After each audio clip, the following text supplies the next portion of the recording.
Hello नमस्कार, स्वागत है मैथ्स पॉइंट पर। आज की क्लास में हम करेंगे रीट लेवल 1 का पेपर 2011 का पेपर सॉल्व कर रहे हैं। पहला क्वेश्चन है, निम्न संख्याओं को अवरोही क्रम में लिखना है। अवरोही का मतलब सबसे बड़ी संख्या पहले, फिर उससे छोटी, फिर उससे छोटी, लास्ट में सबसे छोटी संख्या आएगी। तो ये 4 संख्याएं दी हुई है, इकाई, दहाई, सैकड़ा, हजार, 10,000, लाख, 10 लाख, 42 लाख 3,567। ये है 42,03,657। ये है 42,03,756। ये है 42,03,675। तो ये 42 लाख है, ये भी 42 लाख है, ये भी 42 लाख है, यहाँ भी 42 लाख है, फिर 3,000 है, यहाँ भी 3,000 है, यहाँ भी 3,000 है और यहाँ भी 3,000 है। यहाँ तक चारों संख्याएं बराबर है। सैकड़ा का अंक देखो, यहाँ 500 है, यहाँ 600 है, यहाँ 600 है, यहाँ 700 है। तो ये सबसे बड़ी संख्या हो गई। 6 नंबर जो है वो सबसे बड़ी संख्या है। 756 ये सबसे बड़ी संख्या है। 700 से छोटा यहाँ पर 600 वाली संख्या उससे छोटी होगी। ये 600, ये भी 600, ये 657 है, ये 675 है। तो 2 नंबर की संख्या ये द वाली होगी। तो स, द, फिर ब और फिर ए। तो दूसरा ऑप्शन सही हो जाएगा। 2 नंबर की संख्या 42,03,675, इससे छोटी 657 वाली और सबसे छोटी 567 वाली हो जाएगी। नेक्स्ट क्वेश्चन है, 1 करोड़ बराबर है 100 लाख के, 1000 लाख के, 10 लाख के या 100,000 के।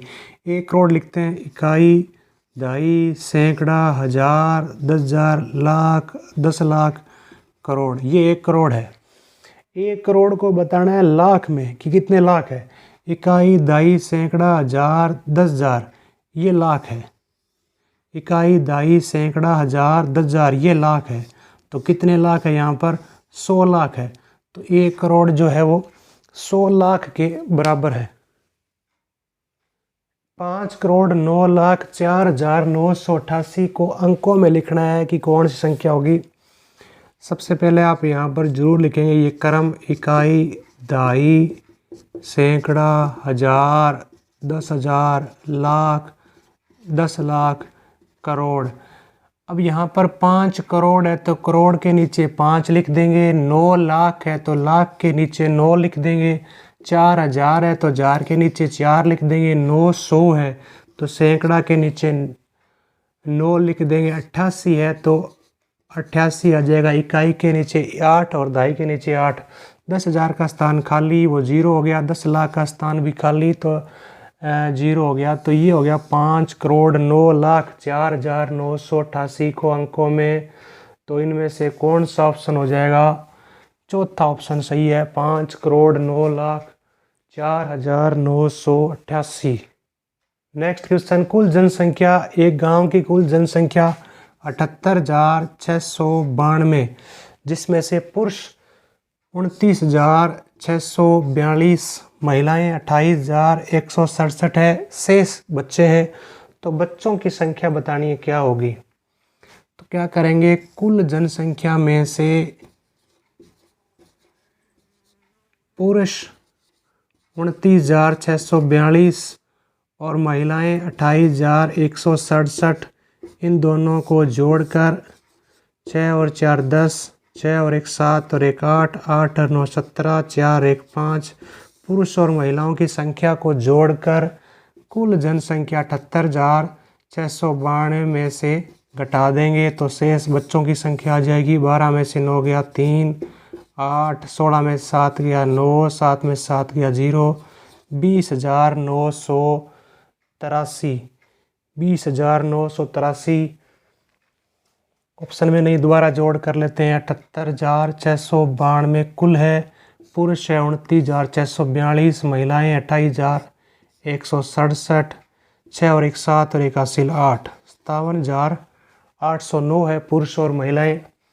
तो यहाँ 8 आ जाएगा। अब घटाएंगे तो यहाँ 8 आ जाएगा। 20,883 बच्चे हैं। पहला ऑप्शन सही हो जाएगा इसका। नेक्स्ट क्वेश्चन है, शून्य में 60 का भाग देने पर भाज्य, भाजक और भागफल और शेषफल क्रमशः क्या है वो बताना है। शून्य में 60 का भाग कितनी बार जाएगा? 60 का भाग 0 बार जाएगा, 0 आएगा, घटाएंगे तो 0 आएगा। जिसमें भाग दे रहे हैं वो भाज्य है, यानी भाज्य यहाँ पर 0 है। जिसका भाग दे रहे हैं वो भाजक है। 60 का भाग दे रहे हैं तो 60 भाजक है। ऊपर यहाँ भागफल आया है वो है 0। नीचे यहाँ पर शेषफल बचा है वो भी 0। तो 0 60 0 0 0 60 0 0, पहला ऑप्शन इसका सही है।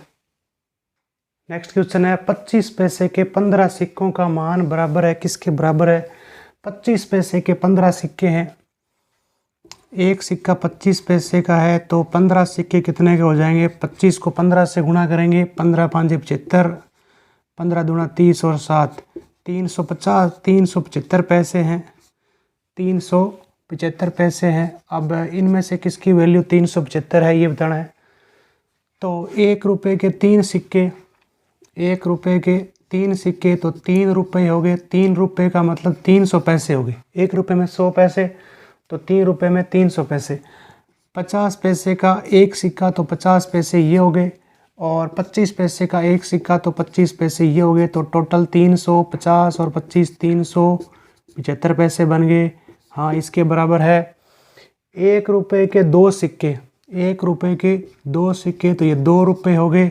पैसे हो गए 200। 1 रुपये में 100 पैसे तो 2 रुपये में 200 पैसे, प्लस 50 पैसे के 3 सिक्के, 50 के 3 सिक्के तो 50 50 100 50 150 पैसे ये हो गए, और 25 पैसे और है। 25 पैसे का एक सिक्का और है तो 200 250 300 350, ये भी 375 पैसे बन रहा है।